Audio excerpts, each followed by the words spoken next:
Pemirsa, Garda Revolusi Islam menyatakan telah menghantam beberapa target penting teroris Amerika Zionis dan aset mereka di Teluk Persia dalam gelombang balasan ke-97. Pada gelombang ke-96, Iran juga berhasil menghantam sejumlah fasilitas gas milik Amerika di kawasan.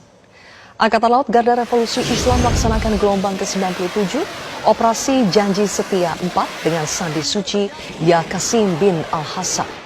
Balasan ini didedikasikan untuk seluruh pekerja di Kementerian Energi, khususnya di Tapangi.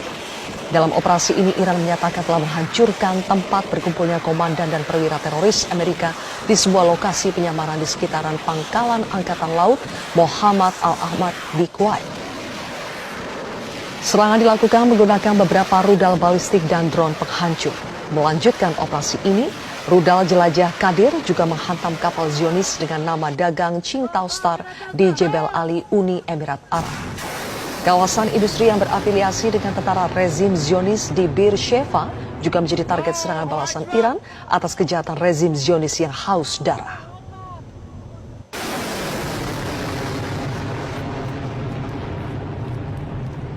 Sebelumnya menyusul serangan musuh Amerika Zionis terhadap jembatan B1 Karaj dan industri petrokimia Mashhar, Iran meluncurkan gelombang ke-96 Operasi Janji Setia 4 dengan kode Sandi Ya Ruqayyah dan didedikasikan untuk seluruh anak perempuan yang syahid.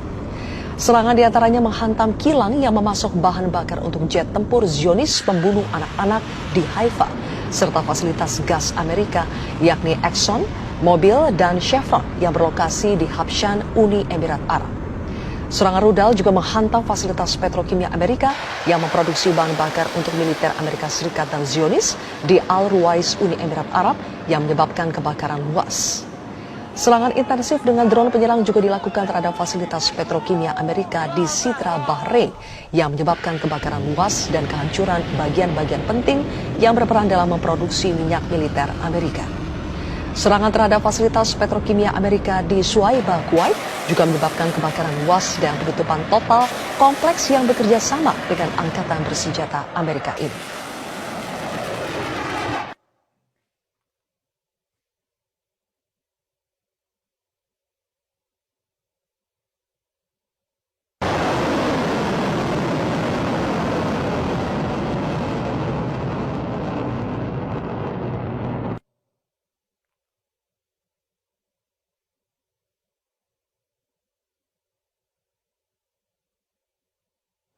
Pemirsa, serangkaian serangan drone Iran berhasil menghantam industri petrokimia rezim penjajah Zionis Israel.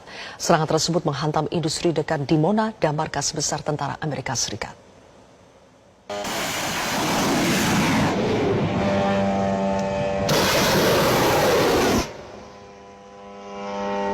Dalam pengumuman nomor 56, Angkatan Bersenjata Republik Islam Iran menyatakan telah berhasil meluncurkan serangkaian serangan drone terhadap industri petrokimia rezim Zionis.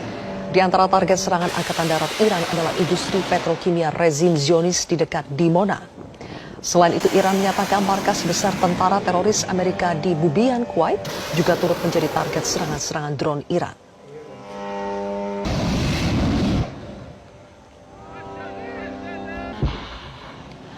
Sementara itu, sejumlah rudal Iran berhasil menembus sistem pertahanan Zionis di berbagai wilayah di Haifa yang diduduki. Kerusakan luas dan kebakaran terkonfirmasi terjadi di sejumlah titik di wilayah pendudukan Zionis. Menurut laporan media Ibrani, serangan rudal balasan Iran menyebabkan kebakaran luas dan kehancuran yang signifikan di kota tersebut.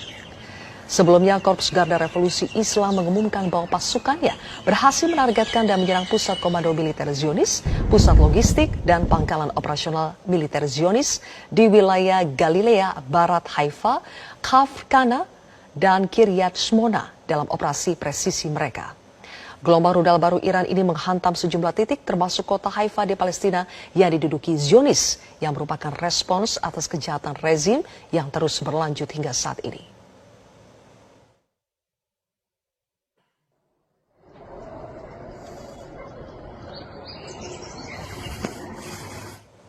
Pemirsa, sedikitnya ada 5 orang tewas imbas serangan udara yang dilakukan oleh Zionis Israel ke fasilitas petrokimia di wilayah barat daya Iran.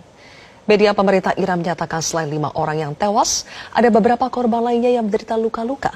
Dampak serangan udara Zionis Israel terhadap fasilitas di zona ekonomi petrokimia, khusus Mashhar di bagian barat daya Iran. Militer Israel mengklaim telah bertanggung jawab atas serangan terhadap fasilitas petrokimia tersebut, serta menuduh fasilitas petrokimia telah dimanfaatkan untuk memproduksi dan mengekspor bahan kimia ke angkatan bersenjata Iran sebagai bahan pembuatan peledak, rudal balistik, dan persenjataan lainnya.